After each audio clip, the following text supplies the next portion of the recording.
मुझे पूरा भरोसा है कि बालों की ग्रोथ को लेकर ये आपकी पहली वीडियो तो नहीं होगी। बालों की ग्रोथ के लिए हम बहुत सारी वीडियो देखते हैं, लेकिन जितना देखते हैं कंफ्यूजन बढ़ती चली जाती है। तो आज मैं आप लोगों के लिए एक ऐसी DIY रेमेडी लेके आई हूँ जिसमें ऐसे इंग्रेडिएंट्स डाले गए हैं जो कि साइंटिफिकली प्रूवन है। और एक चीज जो कि साइंस प्रूव कर चुकी है, वो आपके बालों की ग्रोथ को डेफिनेटली बढ़ा सकती है। शर्त सिर्फ ये है कि आपको कंसिस्टेंट रहना है और थोड़ा सा सब्र दिखाना होगा। अब चल के देखते हैं किस तरीके से इसको बनाना है। सबसे पहले हम लेंगे आयरन पैन यानी कि लोहे का बर्तन। ये इसलिए यूज करते हैं क्योंकि लोहा स्कैल्प के लिए बहुत बेनिफिशियल होता है और ऑयल को ज्यादा इफेक्टिव बनाता है। अब इस पैन में हम डालेंगे कोकोनट ऑयल यानी कि नारियल का तेल। तकरीबन 1 से 1.5 कप के करीब इनफ रहेगा। नारियल का तेल हमेशा वो लीजिए जो कि कोल्ड प्रेस हो, ऑर्गेनिक हो और वर्जिन हो। आमतौर पे जो नीली बोतल आती है ना, वो वाला नारियल का तेल मत यूज करना। फ्लेम यहाँ पर आपको बिल्कुल लो रखनी है। हमें इस ऑयल को धीरे धीरे से गर्म करना है, बिल्कुल फ्राई नहीं करना। अगर आप बालों को डेंसर बनाना चाहते हो तो आप यहाँ पे सरसों का तेल यूज कर सकते हो। काला बनाना चाहते हो तो तिल का तेल भी यूज करना। अगर आप चाहते हो कि लो पोरोसिटी हेयर वालों को फायदा हो तो यहाँ पे बादाम का तेल ऐड करो। अब इसमें डालेंगे सबसे पहला इंग्रेडिएंट और ये होने वाला है ताजा आंवला। इस ताजे आंवले को हमने हल्के हल्के से बारीक सा ग्रेट कर लिया है। कद्दूकस करने के बाद इस आंवले को इसमें ऐड करना होगा। ताजा आंवला आपके बालों के रूट्स को और स्ट्रॉन्ग बनाता है और जितने भी वीक फॉलिकल्स होते हैं उनको रिपेयर करता है। जैसे ही ये ग्रेटेड आंवला इस ऑयल में हम डालते हैं, हल्की सी आपको आवाज आएगी जो कि बिल्कुल नॉर्मल है, तो यहाँ पे आपको घबराना नहीं है। इसे 2 से 3 मिनट तक धीरे धीरे से इस तरीके से स्टर करते रहिए। आप देखोगे कि ऑयल का कलर हल्का सा चेंज हो गया है। ये स्क्रीन पे भी आपको अच्छे से दिख रहा होगा और खुशबू एक अलग सी फ्रेश सी आएगी। अगर आपके पास यहाँ पर आंवला का पाउडर है तो आप वो ऐड कर लो, क्योंकि वो स्कैल्प को नरिशमेंट देता है और हेयर फॉल को बहुत हद तक कंट्रोल करता है। और सबसे अच्छी बात यह है कि अगर आपके पास दोनों मौजूद है तो आप दोनों भी ऐड कर सकते हो। सिर्फ एक छोटी सी बात का फर्क आएगा। अगर आप आंवले का पाउडर डालोगे तो ऑयल का कलर हल्का सा चेंज हो जाएगा, लेकिन वो भी बिल्कुल नॉर्मल है। अब बारी आती है नेक्स्ट इंग्रेडिएंट की और ये है हमारा कलौंजी। 1 टेबलस्पून ही इसमें कलौंजी ऐड करनी होगी। कलौंजी हेयर फॉल के लिए बहुत पावरफुल इंग्रेडिएंट है क्योंकि ये स्कैल्प के अंदर इन्फ्लेमेशन को कम करता है। जैसे ही इसे ऑयल में डालेंगे आप सॉफ्ट सी क्रैकलिंग सुनोगे। 2 से 3 मिनट तक इसे आप लो फ्लेम पर ही पकाओ। ये स्टेप हमारे बालों की जड़ों को काम डाउन करता है और जितने भी एक्सेसिव हेयर फॉल है ना, उसको कंट्रोल करने में बहुत मदद करता है। इसीलिए कलौंजी को आप स्किप नहीं करना। अब इसमें डालेंगे मेथी के बीज यानी फेनुग्रीक सीड्स। इसके डालने के थोड़ी देर बाद आप देखोगे कि ऑयल अब सरफेस पर एक पतली सी लेयर बना रहा है, हल्का सा झाग जैसी चीज बनेगी। अगर स्क्रीन पे गौर से देखोगे ना तो ये आपको नजर आएगा और ये बिल्कुल नॉर्मल है। मेथी एक नेचुरल कंडीशनर है।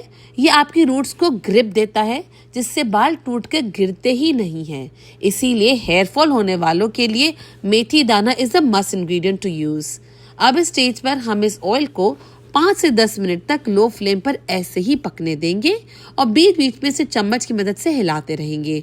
ऑयल थोड़ा सा थिक होने लगेगा। इसका मतलब ये है कि अब इसमें वो सारे न्यूट्रिएंट्स आ गए हैं जो कि इंग्रेडिएंट्स में हमने इसको ऐड किया था। इस स्टेज पे मैं आपको एक सिंपल सी बात समझा दूं। ज्यादा हेयर फॉल का मतलब सिर्फ कमजोर हेयर नहीं है। अक्सर स्कैल्प कमजोर हो जाता है और रूट्स अपनी ग्रिप खो देती हैं। जब स्कैल्प को सही न्यूट्रिशन मिलता है, ब्लड सर्कुलेशन बेहतर होती है और आपकी रूट स्ट्रांग होती हैं, तो हेयर फॉल नेचुरली कम होने लगता है। ये ऑयल स्कैल्प को हील करता है, जड़ों को नरिशमेंट देता है और न्यू हेयर ग्रोथ के लिए हेल्दी इन्वायरमेंट बनाता है। अब डालेंगे इसमें हमारा अगला इंग्रेडिएंट और ये है कड़ी पत्ते। तकरीबन थोड़े से करी लीव्स ही डालने हैं। आप स्क्रीन पे देख लेना मैंने कितने डाले हैं, उतने ही आपको इसमें अंदाजे से डालने हैं। करी लीव्स हेयर ग्रोथ के लिए बहुत मशहूर है। ये स्कैल्प के अंदर ब्लड फ्लो को इम्प्रूव करती है जिससे आपके हेयर फॉलिकल एक्टिवेट होते हैं। जैसे ही ये लीव्स ऑयल में जाते हैं आपको एक चटक चटक सी आवाज सुनाई देगी, इसीलिए इसे चूल्हे को बिल्कुल स्लो करके डालना। अब इसे भी आप 5 से 10 मिनट तक बहुत ही हल्की आंच पर धीरे धीरे से पकाओगे। आप देखोगे कि ऑयल का कलर अब डार्क हो रहा है। ये साइन है कि लीव्स ने अपना सारा काम अब स्टार्ट कर दिया है। स्क्रीन पे आप साथ साथ कलर देखते जाना।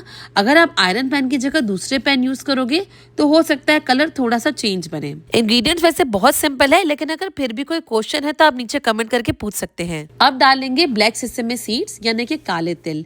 तकरीबन आधा स्पून इसमें इनफ होगा। ये रूट्स को मजबूती देते हैं और बालों की थिनिंग जो होती है उसमें बहुत मददगार साबित होते हैं। अगर आपकी चोटी पतली हो गई है, आप ब्लैक सेसमे सीड्स यूज करना स्टार्ट करो और साथ ही साथ अंदर से भी ख्याल रखो बाल मोटे होंगे। इन्हें भी तकरीबन 5 से 10 मिनट तक हमें लो फ्लेम पर ही पकाना है। स्टर करते रहिए। ऑयल अब ज्यादा रिच और हैवी लगने लगा है। ये बिल्कुल परफेक्ट स्टेज है हेयर ग्रोथ ऑयल के लिए। यहाँ पे मैं जितने भी इंग्रेडिएंट बता रही हूँ वो कोई भी इंग्रेडिएंट हवा में नहीं बता रही। सारे साइंटिफिकली प्रूवन है जो कि आपके बालों की ग्रोथ के लिए मदद करते हैं और हेयर फॉल कंट्रोल के लिए बहुत अच्छे हैं। अब जाएंगे इसमें हिबिस्कस के सूखे हुए फूल यानी कि ड्राइड हिबिस्कस लीफ। इसे हम गुड़हल के फूल भी कहते हैं। अगर आपके पास फ्रेश है तो आप वो भी डाल सकते हो। हिबिस्कस हेयर फॉल कम करता है और बालों को नेचुरली थिक बनाता है। जैसे ही ये ऑयल में जाते हैं ऑयल का कलर और ज्यादा गहरा हो जाता है। अगर आप ताजा पत्ते या फूल डालोगे तो कलर हल्का सा डिफरेंट बनेगा, लेकिन अगर आप ड्राइड डालोगे तो कलर और गहरा हो जाएगा, तकरीबन रेडिश मरूनिश या डार्क कलर की तरफ। इसे भी हमें इसमें 10 मिनट तक ही पकाना है।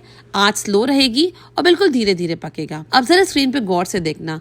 आपको एक साइन बताती हूँ कि कैसे पता चलेगा कि अब इसके सारे न्यूट्रिएंट्स इस ऑयल में आ चुके हैं। जब आप इस तरीके से इन फूलों को देखोगे ना, ये फूल अब सारा कलर अपना इसमें छोड़ चुके हैं ऑयल में और ये फूल खुद अब फेड हो गए हैं और दूसरी तरफ ऑयल शाइनी लगने लगा है। तो इसका मतलब आप समझ लीजिए कि अब इसमें एक्सट्रैक्शन कंप्लीट हो गई है। अब सारे इंग्रेडिएंट्स ऐड हो चुके हैं। आखिर में इसको 3 से 4 मिनट तक ऑयल को बिल्कुल हल्की आंच पे लो फ्लेम पर ऐसे ही छोड़ देना है। जब बबल्स बहुत कम हो जाएं और ऑयल की जो सरफेस है बिल्कुल स्मूथ लगने लगे, इस स्टेज पे आके आपको फ्लेम को बंद कर देना है। यही वो मोमेंट होता है जब ऑयल अपना मैक्सिमम इफेक्ट दिखाता है। अब इस ऑयल को पूरी तरीके से आप इसी पैन में रखकर ठंडा होने देंगे। जल्दी स्ट्रेन करने का ना सोचना, क्योंकि अगर आप इसे जल्दी स्ट्रेन कर लोगे तो सारे न्यूट्रिएंट्स उन चीजों में ही रह जाएंगे और लूज हो जाएंगे। जब ऑयल बिल्कुल रूम टेम्परेचर पे आ जाए, इसे आप किसी कपड़े की मदद से या बारीक छन्नी की मदद से अच्छे से स्ट्रेन कर लो। आप देखोगे कि ऑयल का रंग डार्क है, रिच है और बहुत ही ग्लॉसी शाइनी है। ये एक प्रॉपर हेयर ग्रोथ ऑयल की पहचान है। जितने भी इंग्रेडिएंट्स ऊपर बचते हैं, आप चाहो तो उसको एक दफा as a hair mask use कर सकते हो। मैं इसे सिर्फ ऑयल के लिए ही बनाती हूँ। ये बेसिक ऑयल है, लेकिन अगर आप चाहते हो कि बालों को शाइन भी मिले और बालों की जड़ें भी मजबूत हो तो आप इसमें रोजमेरी एसेंशियल ऑयल भी ऐड कर सकते हो और विटामिन ई की 2 कैप्सूल्स भी ऐड कर सकते हो। इस ऑयल को डार्क ग्लास बॉटल में स्टोर करो तो ज्यादा बेहतर है। अगर आपके पास डार्क कलर की नहीं है, बस कोई भी शीशे की बॉटल ले लो और इसे इसमें स्टोर कर लो।